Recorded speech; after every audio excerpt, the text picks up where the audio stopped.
John Fredericks Radio Network. Great to have you with us. Joining us now is Jerome Riviere. He's live today from Paris, France. It took a lot for him to get to us today because they're 6 hours ahead of us, so it's 1 p.m. out there, thereabouts. The president, as you know, in across the pond, he's in the United Kingdom today, trading tweet barbs back with their Muslim mayor of London, and the president seemed to be having fun with that. In May of 2019, Jerome Riviere was elected to the European Parliament from France, and he was part of the sovereign nation movement to bring countries' own borders back, basically, and he was part of that.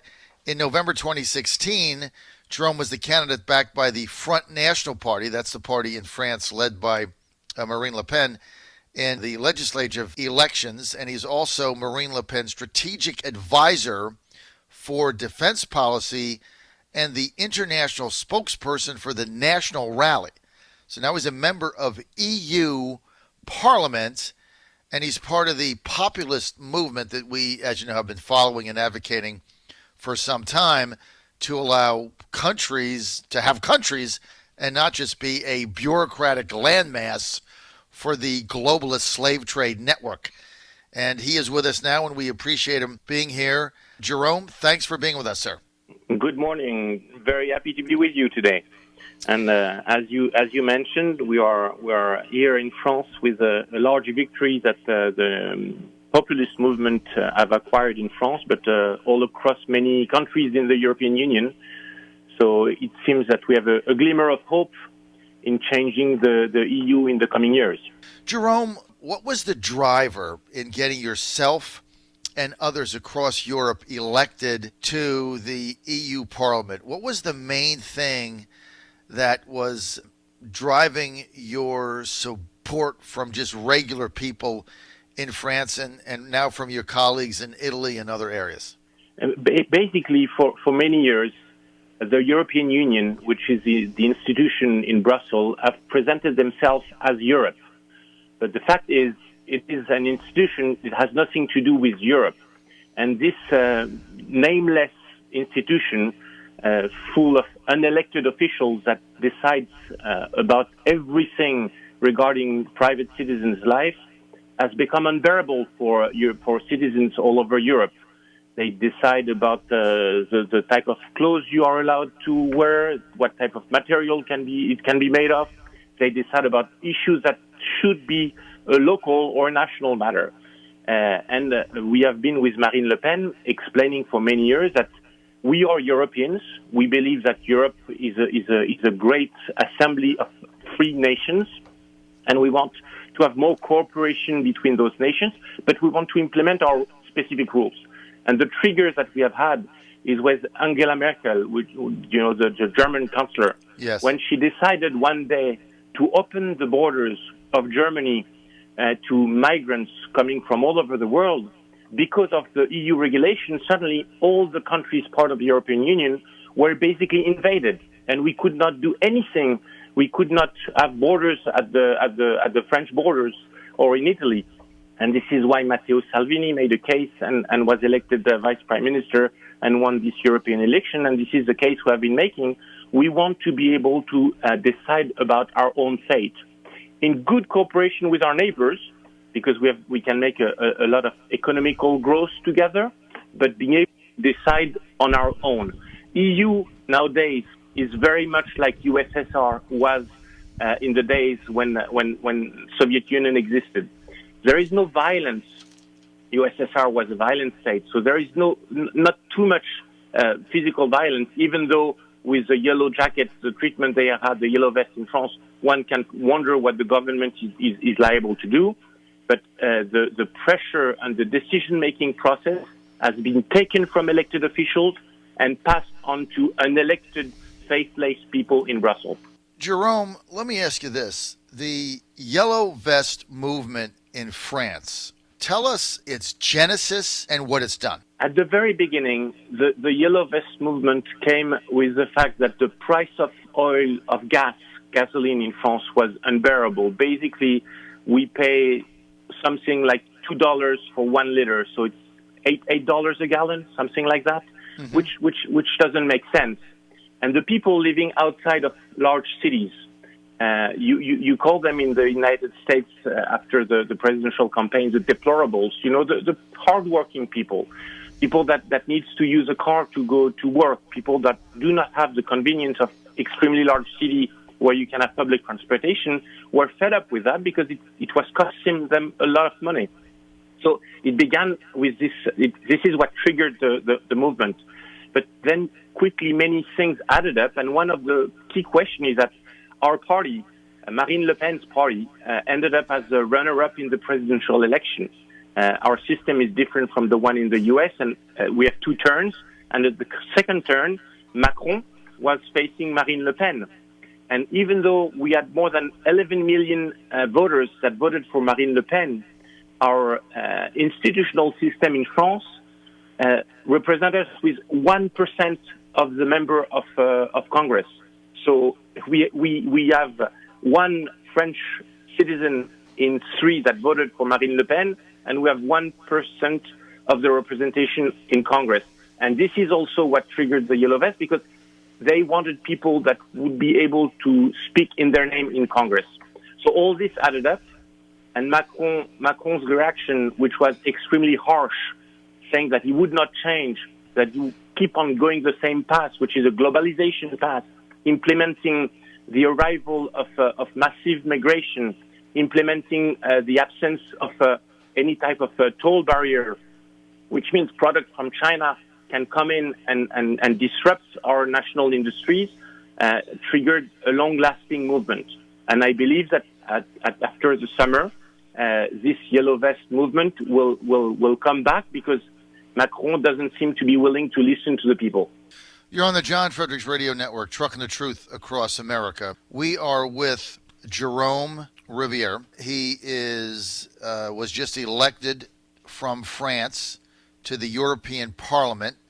He is also a former representative of the French legislature in the Front National Party, and he is currently Marine Le Pen's strategic advisor for defense policy and the international spokesperson for the National Rally in France, and he is with us now live in Paris.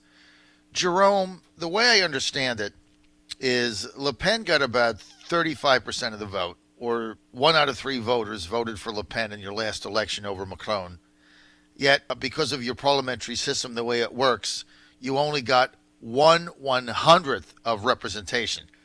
So even though 1 out of 3 people voted for Le Pen, only 1 out of 100 were represented by her and had her representation. And Macron, along with Merkel, they've gone down this globalization path of cheap labor, slave labor, having products dumped from China.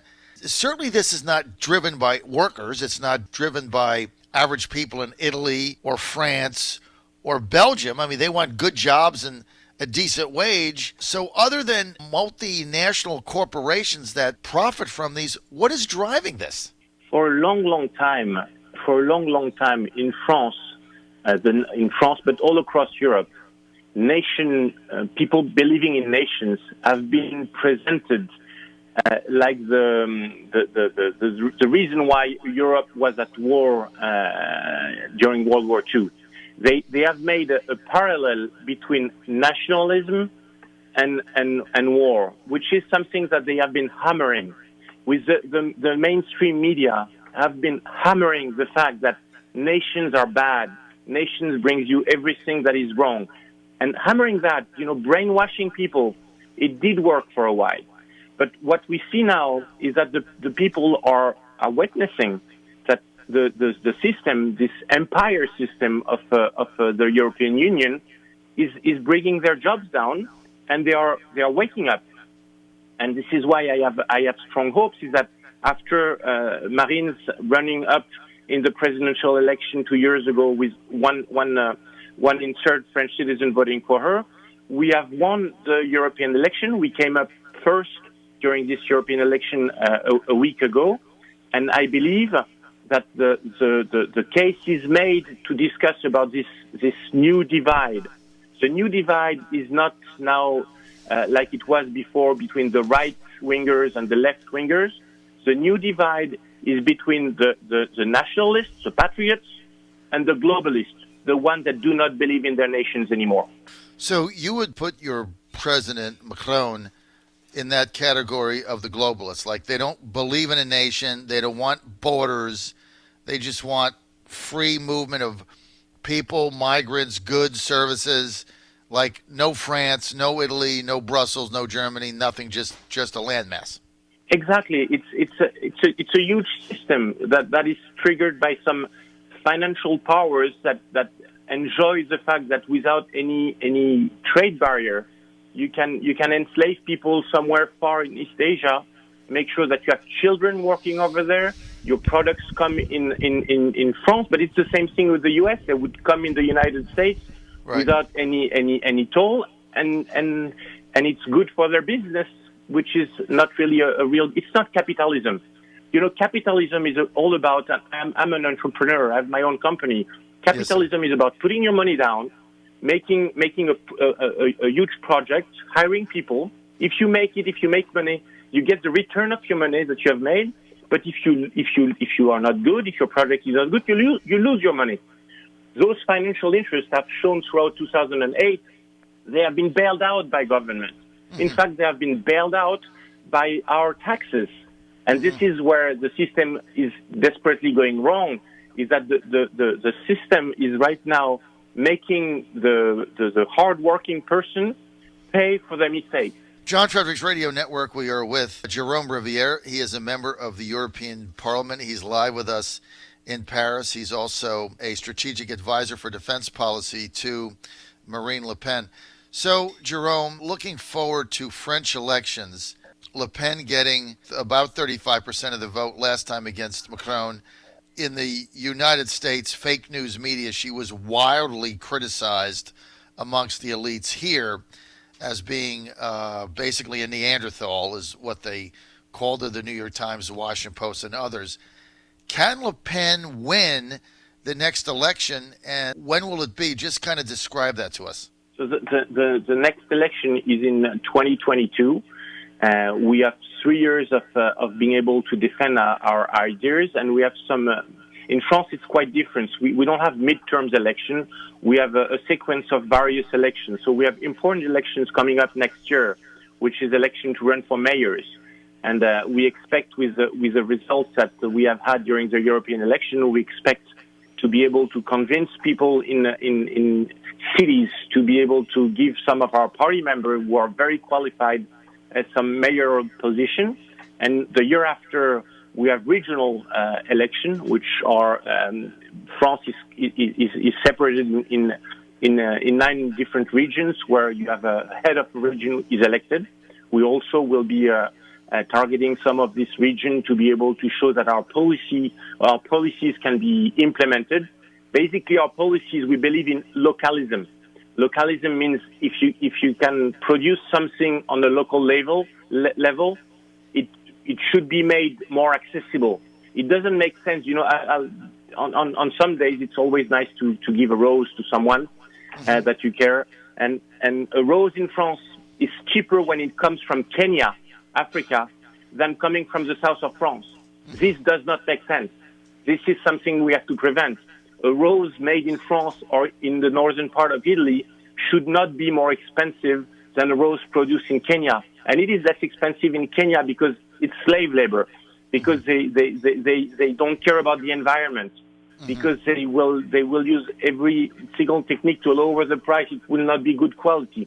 So we should have incentives to make this rose more expensive, because if we want to keep our way of life, which is something we very much like, a way of life where people are protected, where they have social protection, where we have nice highways running. This costs money, and we cannot be invaded by those type of cheap products. This is basically the case President Trump is making in the United States. If you want to preserve your nation, you have to protect it.